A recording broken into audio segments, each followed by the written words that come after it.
ठाण्यातील चरई परिसरातील ऐतिहासिक लोकमान्य टिळक आळीचे सुशोभीकरण करण्यात आले असून या ठिकाणी लोकमान्य टिळकांचे भव्य भित्तिचित्र साकारण्यात आले आहे। या सुशोभीकरणाच्या कामाचे उद्घाटन खासदार नरेश म्हस्के यांच्या उपस्थितीत करण्यात आले। थोर स्वातंत्र्य सैनिक आणि देशाच्या स्वातंत्र्य लढ्यात योगदान देणाऱ्या महापुरुषांची माहिती नव्या पिढीला व्हावी, या उद्देशाने या स्मारकाची निर्मिती करण्यात आल्याचे म्हस्के यांनी सांगितले। दरम्यान यावेळी खासदार नरेश म्हस्के यांनी शिवसेना ठाकरे गटाचे खासदार संजय राऊत यांच्यावर जोरदार टीका केली। बेगाने शादी में अब्दुल्ला दिवाना हे एकनाथ शिंदे साहेबांनी सांगितले आहे। आता त्यांच्याकडे दुसरा कोणताही विषय राहिलेला नाही, अशी टीका म्हस्के यांनी केली। अमित शहा यांच्या पुणे दौऱ्यावरून संजय राऊत यांनी केलेल्या टीकेवरही म्हस्के यांनी निशाणा साधला। अमित शहा यांच्यावर टीका करण्याची आपली ऐपत आणि योग्यता आहे का, याची सर्वप्रथम संजय राऊत यांनी तपासणी करावी, असा टोला त्यांनी लगावला। जंतर मंतरवरील आंदोलनाच्या मुद्द्यावरूनही म्हस्के यांनी काँग्रेस आणि राहुल गांधी यांच्यावर सवाल उपस्थित केले। राहुल गांधी दिल्लीमध्ये असतानाही जंतर मंतरवरील आंदोलनाच्या ठिकाणी का गेले नाहीत, असा सवाल त्यांनी केला। तसेच या आंदोलनाचे श्रेय घेण्यासाठी राहुल गांधी प्रयत्न करत असल्याचा आरोपही म्हस्के यांनी केला। संसदेत सरकारची बाजू समोर येऊ नये आणि महत्त्वाच्या विधेयकांवर चर्चा होऊ नये, यासाठी संसद बंद ठेवण्याची कारणे शोधली जात असल्याचा आरोपही त्यांनी केला। वंदे मातरम विधेयकावरूनही नरेश म्हस्के यांनी संजय राऊत यांच्यावर टीका केली। वंदे मातरम या राष्ट्रगीताचा सन्मान केला पाहिजे। काँग्रेस आणि तृणमूल काँग्रेसने या विषयाला विरोध केला, त्यावेळी संजय राऊत यांनी त्यांना पाठिंबा का दिला, असा सवाल त्यांनी उपस्थित केला। आपल्या खासदारांसमोर वंदे मातरम गीताला विरोध होत असताना संजय राऊत यांनी शहाणपणाची भाषा करू नये, असा टोला लगावत म्हस्के यांनी राऊतांवर टीकास्त्र सोडले। म्हणतायत की आता तुम्हाला विरोध त्या ठिकाणी आहे, विरोध करायला लोक रस्त्यावर येतील असं काय असतं की बेगाने शादी में अब्दुल्ला दिवाना आमच्या एकनाथ शिंदे साहेबांनी सांगितलं की आता विषय काही त्यांच्याकडे नाही आहेत। उद्धव ठाकरे उद्धव ठाकरे अभिजित दिपकेंचं कौतुक करतायत, ते त्यांचं कौतुक करत नाही आहेत, ते त्यांच्या विरोधात बोलत आहेत। दुसऱ्याच्या आंदोलनामध्ये श्रेय घेण्याचा हा प्रयत्न आहे आणि अमित शहा साहेबांवरती टीका करण्या इतपत आपली योग्यता आहे का, ही संजय राऊतांनी प्रथम तपासून घ्यावी। पुण्यामध्ये मोठ्या प्रमाणात काँग्रेस आंदोलन करत आहे, वंचित देखील आंदोलन करत आहेत। अमित शहा यांच्यामुळे विद्यार्थ्यांवरती लाठीचार्ज करण्यात आलेला आहे, त्याला जबाबदार जे राहुल गांधी आज या विषयावर बोलतायत, त्याच राहुल गांधींनी जंतर मंतरवरती जे आंदोलन सुरू होतं त्या ठिकाणी एकही खासदारांनी जायचं नाही, काँग्रेस पक्षाचं असं फरमान काढलं होतं।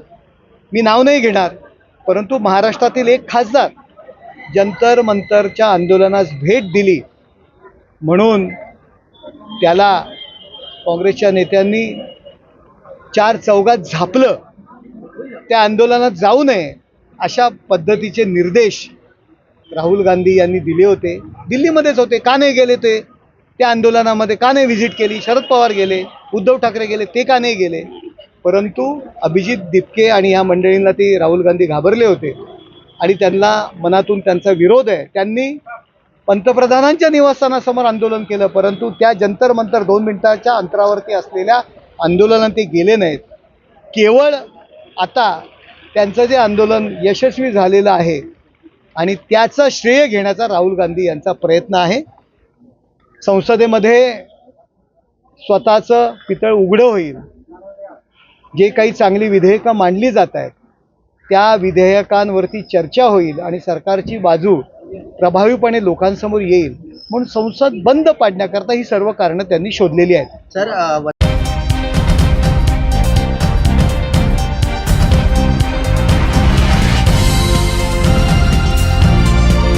ठाणे महानगरपालिकेत 21 वर्षे सेवा बजावणारे अतिरिक्त आयुक्त संदीप माळवी यांचा ठाणे शहर दैनिक पत्रकार संघाच्या वतीने गुरुवारी सन्मान करण्यात आला।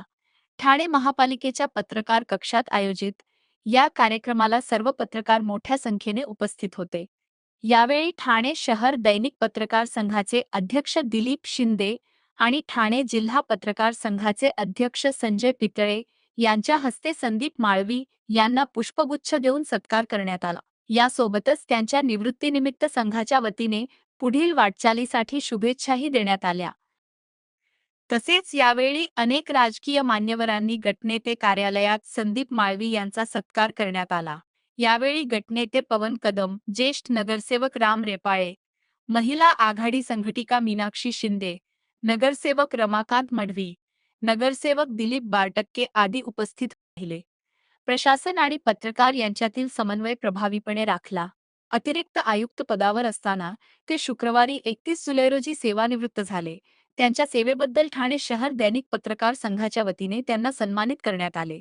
संघाचे अध्यक्ष दिलीप शिंदे यांनी संदीप माळवी यांच्या पत्रकारांना केलेल्या सहकार्यांची माहिती दिली. पत्रकार कक्षासाठी मिळालेले त्यांचे योगदान कधीही विसरता येणार नसल्याचे सांगितले. तर ठाणे जिल्हा पत्रकार संघाचे अध्यक्ष संजय पितळे यांनी कोविड काळात पत्रकारांना केलेल्या त्यांच्या योगदानाची माहिती देत त्यांचे आभार मानले. यावेळी इतर पत्रकारांनीही त्यांच्या कार्याचा उहापोह केला. पत्रकारांशी संवाद साधताना ते नेहमी उपलब्ध असत आणि प्रशासनाच्या कामकाजाबाबत पारदर्शक माहिती देत असत, असा उल्लेख पत्रकारांनी केला. शेवटी संदीप माळवी यांनी त्यांचा अतिरिक्त पदापर्यंतचा प्रवास कसा झाला याची माहिती दिली. ठाणे महानगरपालिकेत काम करताना पत्रकारांसोबत अधिकाराने वागलो. त्यांच्याशी मित्रत्वाची भावना जपली. प्रशासनाचे काम जनतेपर्यंत पोहोचवण्यात पत्रकारांची भूमिका महत्त्वाची आहे. निवृत्तीनंतरही मी पत्रकार आणि ठाणे शहरासाठी काहीतरी करण्याचा प्रयत्न करेन, असे विचार मांडले. यावेळी जनसंपर्क अधिकारी प्राची डिंगणकर, सेवानिवृत्त जिल्हा माहिती अधिकारी सदाशिव कांबळे, ठाणे शहर दैनिक पत्रकार संघाचे पत्रकार बंधू भगिनी यावेळी मोठ्या संख्येने उपस्थित होते.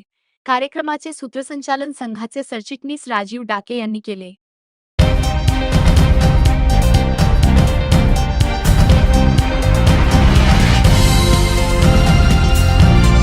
भिवंडी येथे 30 जुलै रोजी धोकादायक इमारत कोसळून 9 जणांचा मृत्यू झालेल्या दुर्दैवी घटनेच्या पार्श्वभूमीवर ठाणे महानगरपालिकेचे आयुक्त सौरभ राव यांनी शहरातील जुन्या व मोडकळीस आलेल्या इमारतींबाबत तातडीने प्रतिबंधात्मक उपाययोजना राबविण्याचे निर्देश दिले आहेत.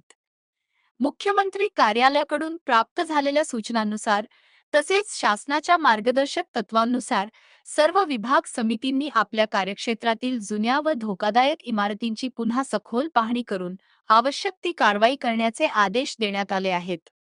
C-1 प्रवर्गातील धोकादायक इमारतींना महाराष्ट्र महानगरपालिका अधिनियमाच्या कलम 264 अन्वये नोटिसा बजावून रहिवाशांना संभाव्य धोका समजावून सांगत इमारती तातडीने रिकाम्या करून निष्कासित करण्याची कार्यवाही करण्यात यावी.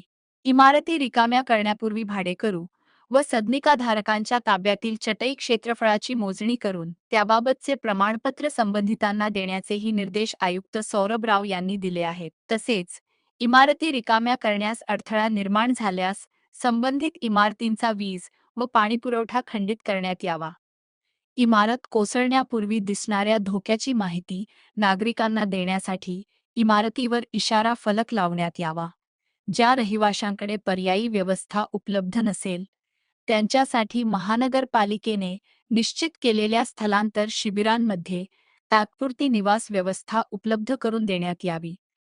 याशिवाय प्रत्येक विभाग स्तरावर तांत्रिक अधिकाऱ्यांचे स्वतंत्र पथक स्थापन करून धोकादायक इमारतींची नियमित तपासणी व त्याचा आढावा घेण्याच्या सूचना आयुक्तांनी दिल्या. C-2A, C-2B आणि C-3 प्रवर्गातील इमारतींबाबत शासनाच्या परिपत्रकानुसार आवश्यक ती कार्यवाही करण्याचे निर्देश देत आयुक्तांनी सर्व विभागांनी समन्वयाने काम करून कोणतीही दुर्घटना घडणार नाही यासाठी सर्वतोपरी दक्षता घेण्याचे आदेश आयुक्त सौरभ राव यांनी दिले आहेत.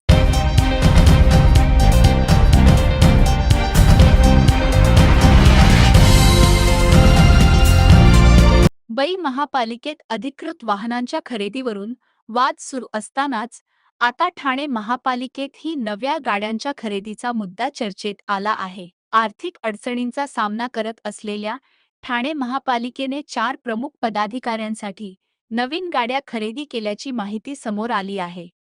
महापालिका प्रशासनाच्या सूत्रांनुसार उपमहापौर, सभागृह नेते, विरोधी पक्षनेते आणि स्थायी समिती सभापती या पदांसाठी महिंद्रा XUV 700 मॉडेलच्या गाड्या खरेदी करण्यात आल्या आहेत. विशेष म्हणजे स्थायी समिती सभापतीची निवड अद्याप झालेली नसतानाही त्या पदासाठी ही गाडी मागवण्यात आली आहे. सूत्रांच्या माहितीनुसार एका गाडीची किंमत सुमारे 16 लाख रुपये असून 4 गाड्यांसाठी एकूण 60 ते 62 लाख रुपयांचा खर्च करण्यात आला आहे.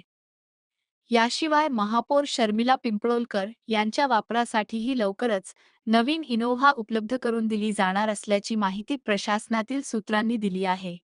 या वाहनाची किंमत सुमारे 20 लाख रुपये असल्याचे सांगितले जात आहे. महापालिकेची आर्थिक स्थिती डबघाईला आलेली असताना नव्या वाहनांवरील खर्चावरून विरोधकांनी प्रशासनावर टीका केली आहे. मुंबईनंतर आता ठाण्यातही अधिकृत गाड्यांच्या खरेदीवरून राजकीय वाद पेटण्याची चिन्हे दिसत आहेत. दरम्यान या प्रकरणावर महापौर शर्मिला पिंपळोलकर आणि गटनेते पवन कदम यांनी आपापल्या भूमिका स्पष्ट केल्या आहेत. मला वाटतं तांत्रिक काही गोष्टी होत्या, कारण मला वाटतं 4 वर्ष आज जेव्हा बॉडी बसली नव्हती तेव्हा काही गाड्यांमध्ये बिघाड होते आणि मध्ये मध्ये गाड्या बंद पडत होत्या आणि त्या अनुषंगानेच सर्व पदाधिकाऱ्यांच्या गाड्या घेण्याचा निर्णय प्रशासनाने घेतला. बघा, आता साधारण खर्च सांगण्यापेक्षा मला वाटतं ज्या तांत्रिक बाबी आपल्याला पूर्ण करायच्या होत्या त्या करण्याचा प्रयत्न प्रशासनाकडे आम्ही लोकांनी केला होता आणि त्या प्रकारे त्यांनी मान्य केला आहे. विरोधक देखील आता खरं तर तीव्र टीका करताना पाहायला मिळतात. कसं बघता? नाही, हे बघा, नवीन गाड्या ज्या घेतलेल्या आहेत त्या गाड्या काय एकदम हायफाय नाही आहेत. जो काय प्रोटोकॉल आहे, जी काय आर्थिक तरतूद आहे पदाधिकाऱ्यांना गाडी घेण्याची, त्या आर्थिक तरतुदीनुसारच प्रशासनाने त्या गाड्या घेतलेल्या आहेत. दुसरा मुद्दा असा आहे की गाड्या का घेतल्या, तर तुमच्या माहितीसाठी सांगतो, मागे जेव्हा गाड्या घेतल्या होत्या त्याच्यानंतर 1-1.5 वर्षामध्येच कोविडचा काळ आला आणि ह्या कोविडच्या काळामध्ये सर्वच यंत्रणा ठप्प होती. त्याप्रमाणे ह्या गाड्यासुद्धा तशाच बंद अवस्थेत काही प्रमाणात होत्या. त्याच्यानंतर महापालिकेची मुदत संपल्यानंतर 4 वर्षाची जो काळ होता, 4 वर्षाचा जो काळ होता प्रशासनाचा, त्या काळात सुद्धा त्या वाहनं ती बंद अवस्थेत होती आणि त्याच्यामुळे ह्या गाड्या नव्याने घेणं अपेक्षित होतं. कारण का अनेक वेळा बघता येते, महापौरांची गाडी असेल, जगदाळे साहेबांची गाडी असेल, विरोधी पक्षनेत्यांची गाडी असेल, ती बंद पडत होती प्रवासात. त्यामुळे ती बंद पडणं हे आपल्याला शोभनीय नाही, म्हणून ह्या गाड्या नव्याने घेतल्या. धन्यवाद.